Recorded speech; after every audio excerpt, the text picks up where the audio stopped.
Welcome back to Jersey Matters. For the first time in 46 years, a New Jersey teacher who is New Jersey Teacher of the Year is now up for National Teacher of the Year, and she is Amy Anderson, Teacher of the Year in New Jersey, and you teach in the Cape May School District. Yes, Cape May County School District, but at Ocean City. Oh, it's the Ocean City School District, right, but it's Cape May. Okay, yes, I understand. Yes. How did you get this honor?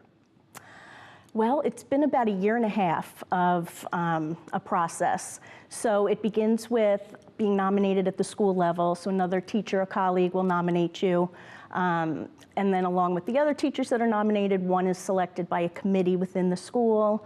Then when you are applying for county teacher, there are a number of essays and the whole application process. And then, so you get to be New Jersey Teacher of the Year, right. And then you're one of 4 finalists now for the National Teacher of the Year. You just got back from Washington. Correct. When are they going to decide who is the National Teacher of the Year? So April 18th or 19th. They're saying they'll make the announcement. So we have to wait about another month. And what goes into that? How do they make the decision? Well, we all went out to Washington, D.C., the 4 finalists, and we spent 2 days. And the entire day where we were evaluated involved giving a keynote speech, 15 to 20-minute keynote speech, to a room of 14 panelists from education associations throughout the country.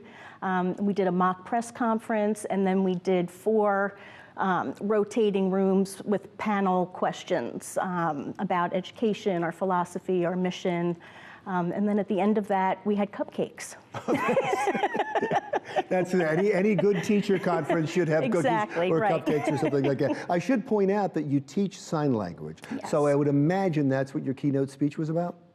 Yes. So the keynote speech was about teacher leadership and how my message was how teachers can lead from the classroom. So historically, the place to go from being a teacher into a leadership position is into administration. But as teachers, what we love is being with our students and what we're giving to our children and getting from them in the classroom. So then to leave the classroom almost seems counterproductive. So my focus was how we can lead from our classrooms. And I told the story about a deaf baby that I work with named Cole, and how I linked my students who are learning ASL to learning about early intervention and deaf babies and language development, and how that all kind of tied together.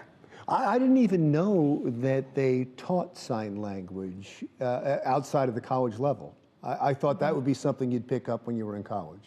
Are there a lot of school districts that do this? In New Jersey, there aren't. So there are about 33 districts right now. In the South Jersey area, there's Ocean City, and Vineland has a very big program.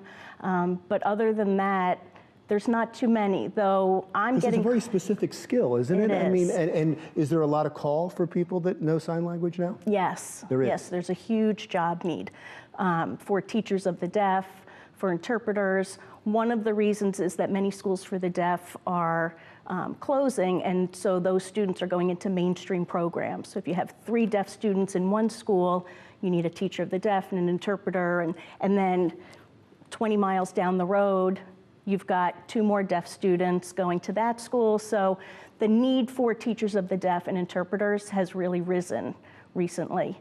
And you always have the interpreters that are next to the politicians at the news conferences. Yes, yes. Well, congratulations. It's wonderful that you got this. What makes a good teacher? I think, and this is something I've had to really think about, going through a lot of the application process involves reflection. So why am I here? Why are my students succeeding the way that they are? And I think the biggest reason is the relationship and the rapport that you establish from the beginning, and those connections that you make with your students, the atmosphere, the environment of the classroom, that students can come in and feel safe to take risks they need to learn. I had a student say she couldn't wait to get to ASL class every day because she could be herself, and it was a room without judgment. So that fosters the desire to learn, and not everybody's going to fall in love with ASL like I did, or want to become a teacher of the deaf or an interpreter. and I've got 120 students a year, so probably most of them are not going to decide to go into ASL. But by establishing that relationship and mutual respect, they want to learn, they want to excel, they see the passion that I have for ASL, and I guess it catches. I read the article about you and read some of the comments from some of your students, and what struck me is a couple of the students said, you know, I'm not going to go into a career for sign language, but it helped me in my oratory, it helped me in communications aside from sign language, and it helped me with confidence. How does it do that? Right, absolutely. So one of the things, I think when you're signing, you're not talking, and you also don't see yourself. So I think it's less inhibiting than standing up and giving a speech in spoken English, because you're hearing yourself, and then you start thinking, oh my gosh, I can't believe I said that. Or learning another language, you feel like your accent isn't quite what it should be. There's a lot of opportunity in my class for interacting with each other. So you're getting up a lot and moving around. You're not sitting in one place. You're interacting with everybody in the room, not just the couple of people that sit next to you. We do a big show every year at the end of the year, fundraiser for scholarships, and then a deaf-related charity. And we have maybe 100 deaf audience members who come from Philadelphia and New York and Delaware every year. And they always know it's the first week in June. So the students get to see how important their learning is. They get to communicate people who who have a difficult time understanding, and they're there for them. So there must be an awakening just in that. Right, that, and really understanding the cultural side of the deaf community. So what I want students to understand, and what we start talking about from day one, is that the deaf community, rather than looking at it as a disabled group, to look at it as this rich culture with a shared history, shared language, arts, literature, theater, and how much learning about that enriches our lives. And the ability to shift that perspective from, when I walked in this room, I thought of deaf people as something lesser than, because Right. I can hear and they can't.